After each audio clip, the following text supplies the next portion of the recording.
Duck, the Great Western Engine, puffed sadly to Edward's station. "It's not fair," he complained. "Diesel has been telling lies about me and made Sir Topham Hatt and all the engines think I'm horrid." Edward smiled. "I know you aren't, and so does Sir Topham Hatt. You wait and see. Why don't you help me with these cars?" Duck felt happier with Edward and set to work at once.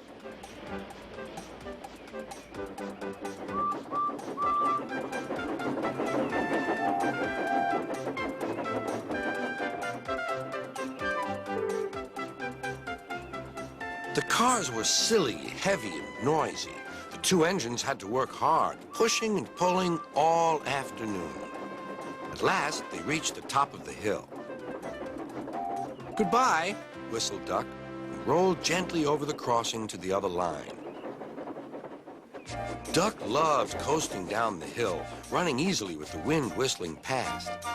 Suddenly, it was a conductor's warning whistle. "Hurrah! Hurrah! Hurrah!" laughed the cars. "We've broken away! We've broken away! Chase him! Bump him! Throw him off the rails!" they yelled. "Hurry, Duck, hurry," said the driver. They raced through Edward Station, but the cars were catching up. "As fast as we can, then they'll catch us gradually." The driver was gaining control. "Another clear mile and we'll do it." "Oh, glory! Look at that!" James was just pulling out on their line from the station ahead.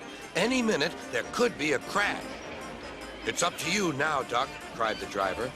Duck put every ounce of weight and steam against the cars. "It's too late!" Duck groaned. He veered into a siding where a barber had set up shop. He was shaving a customer.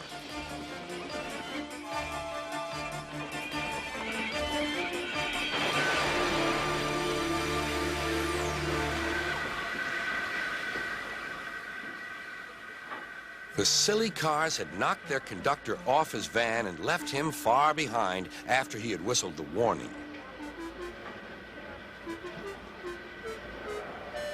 But the cars didn't care. They were feeling very pleased with themselves. "Beg pardon, sir," gasped Duck. "Excuse my intrusion." "No, I won't," said the barber. "You've frightened my customers. I'll teach you," and he lathered Duck's face all over. Poor Duck. Thomas was helping to pull the cars away when Sir Topham Hatt arrived. "I do not like engines popping through my walls," fumed the barber. "I appreciate your feelings," said Sir Topham Hatt, "but you must know that this engine and his crew have prevented a serious accident. It was a very close shave." "Oh," said the barber. Oh, excuse me." He filled a basin of water to wash Duck's face. "I'm sorry. I didn't know you were being a brave engine." "That's all right, sir. I didn't know that either." "You were very brave indeed," said Sir Topham Hatt. "I'm proud of you." Sir Topham Hatt watched the rescue operation. Then he had more news for Duck. "And when you are properly washed and mended, you are coming home." "Home, sir? Do you mean the yard?" "Of course." "But, sir, they don't like me. They like Diesel." "Not now. I never believed Diesel, so I sent him packing. The engines are sorry and want you back."